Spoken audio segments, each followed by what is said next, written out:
Всем привет! Российский телеканал ТНТ прекратил показ телесериала «Слуга народа» с президентом Украины Владимиром Зеленским в главной роли. По заявлению пресс-службы телеканала, изначально не планировалось показывать больше 3 серий «Слуги народа».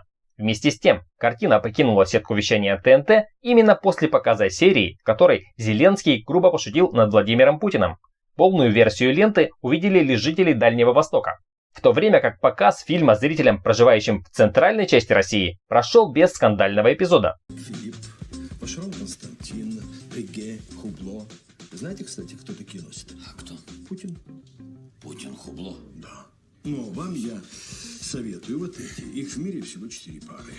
Этот инцидент вызвал волну разговоров о цензуре на российском телевидении. Участник шоу «Уральские пельмени» Дмитрий Брикоткин подбросил масло в огонь, сказав, что на телевидении запрещены не только шутки о Путине, но и даже произнесение его имени. После этого многие российские шоумены еще раз срочно пересмотрели свой репертуар для исключения из него любых намеков на юмор на тему критики власти. Несколько лет назад один волшебник стал злым. Такое бывает. И звали его... Его звали. Может, напишешь его имя? Нет, я не могу это сделать. Несмотря на то, что информация о цензуре на российском телевидении не является уникальной новостью, в рядах отечественных юмористов началась настоящая паника. Максим Галкин даже пообещал больше не шутить и стать священнослужителем, если Владимир Путин простит его за дерзкое поведение на сцене. Пользуясь ситуацией, Иван Охлобыстин предложил Галкину арендовать у него сан священнослужителя, чтобы получить 155-ю отсрочку от возвращения к церковной службе. Касается политики, раньше больше показывали политического юмора, сейчас у нас есть цензура, не все можно говорить с телевизионного экрана. Ну, я их понимаю, потому что, знаете, сейчас такая обстановка у нас сложная.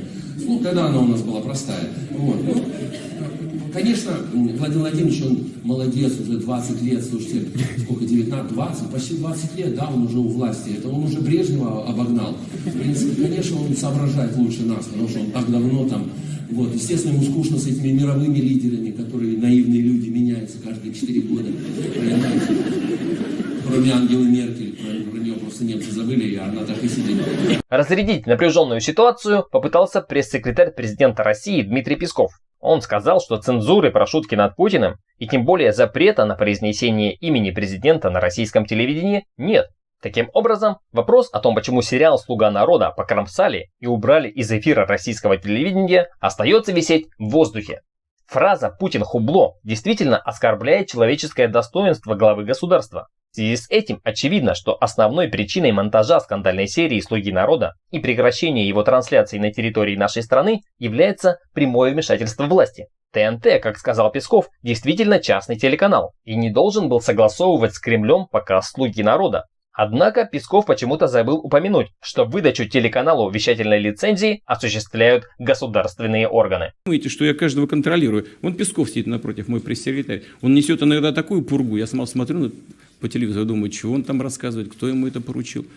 Либо, действительно, цензуры на российском телевидении нет, а прекращение показа сериала «Слуга народа» связано с личной позицией руководства телеканала ТНТ. По обилию юмористических телепередач последний, пожалуй, может претендовать на звание главного юмористического телеканала России. Таким образом, администрация ТНТ определенно приревновала к успеху украинского сериала «Слуга народа», который одной лишь только шуткой сумел привлечь к себе не меньше внимания, чем Comedy Club за весь период своего существования. Вы знаете, в последнее время меня активно приглашают зарегистрироваться на Facebook.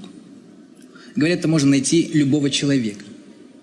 Но я не понимаю, зачем мне Facebook, когда у меня есть Facebook.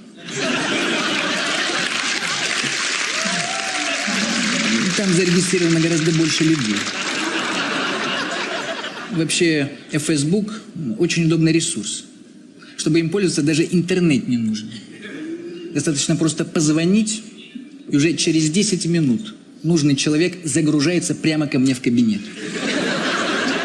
Либо скандал вокруг трансляции «Слуги народа» на ТНТ – это совместная пиар-акция телеканала и администрации президента России. Так, с одной стороны, шумиха вокруг сериала подогрела интерес зрителей к контенту ТНТ, а с другой стороны подняла тему предстоящих выборов главы российского государства. Сериал «Слуга народа» о том, что никому неизвестный человек внезапно стал президентом страны. Поэтому посыл власти не в том, что о Путине шутить нельзя, а в том, что Владимир Путин начал конкурс по поиску для себя преемника на посту главы государства. Ну, а ко мне ты почему пришел?